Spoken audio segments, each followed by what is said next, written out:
নমস্কার বন্ধুরা, sister tasty kitchen আপনাদের সবাইকে স্বাগত জানাচ্ছি। আজকে টেস্টি কিচেনের রেসিপি হচ্ছে সয়াবিনের ভর্তা। চলুন বন্ধুরা, প্রথম থেকে শেষ পর্যন্ত আপনারা ভিডিওটা দেখুন যে সয়াবিনের ভর্তা আমি কিভাবে বানাচ্ছি। প্রথমে আমি ওভেন ধরিয়ে তেল গরম করতে বসিয়ে দিয়েছি। তেলটা গরম হোক। এখানে আমার তেলটা সম পরিমাণে গরম হয়ে গেছে। এইবারে আমি এই তেলের মধ্যে দিয়ে দেবো গোটা গরম মশলা। রয়েছে দারচিনি, এলাচ, লবঙ্গ, বড় এলাচ, ছোট এলাচ আর দিয়ে দিয়েছি গোলমরিচ আর জয়িত্রী। এটা ফোড়নে দেবো।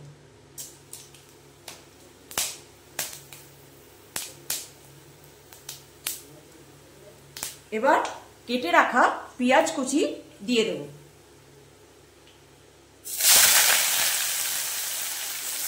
এই পেঁয়াজটা তখন পর্যন্ত ভাজবো, একটু লালচে লালচে হয়ে আসবে ততক্ষণ, মানে পেঁয়াজের গন্ধটা সরে যাবে এইরকম অবস্থায়।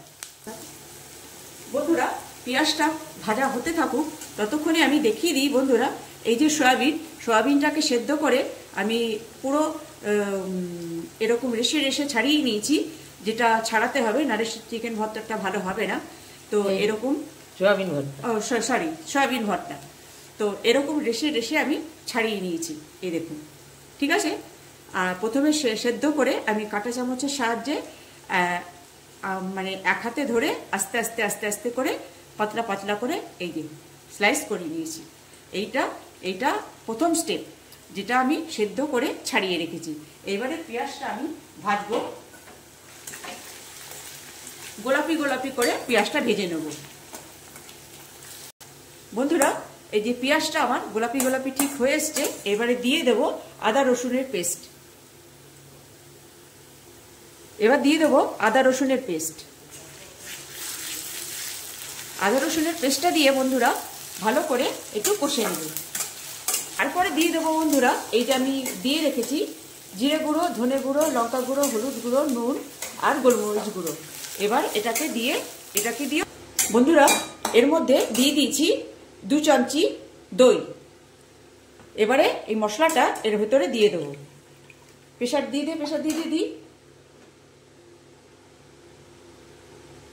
যেহেতু দই দিয়েছি সেহেতু প্রেসারটা বাড়িয়ে দিয়ে তাড়াতাড়ি করে ঘুটে করতে হবে, যাতে করে দইটা মানে না ছেড়ে দেয়। বন্ধুরা, এখানে স্বাদ অনুযায়ী একটু দিয়ে দেবো চিনি।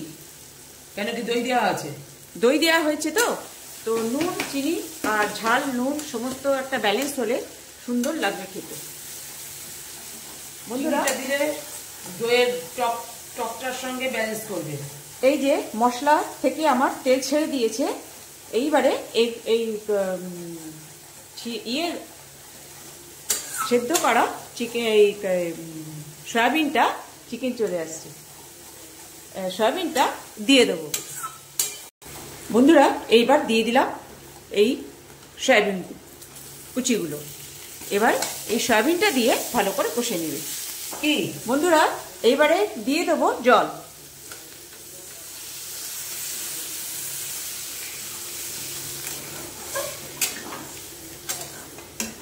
এবার জলটা দিয়ে একটু ফুটবে। বন্ধুরা, এই পজিশনে এর মধ্যে দিয়ে দেবো কাজু বাটা আর ফ্রেশ ক্রিম। এই যে আমুলের ফ্রেশ ক্রিম এবারে দিয়ে দিলাম।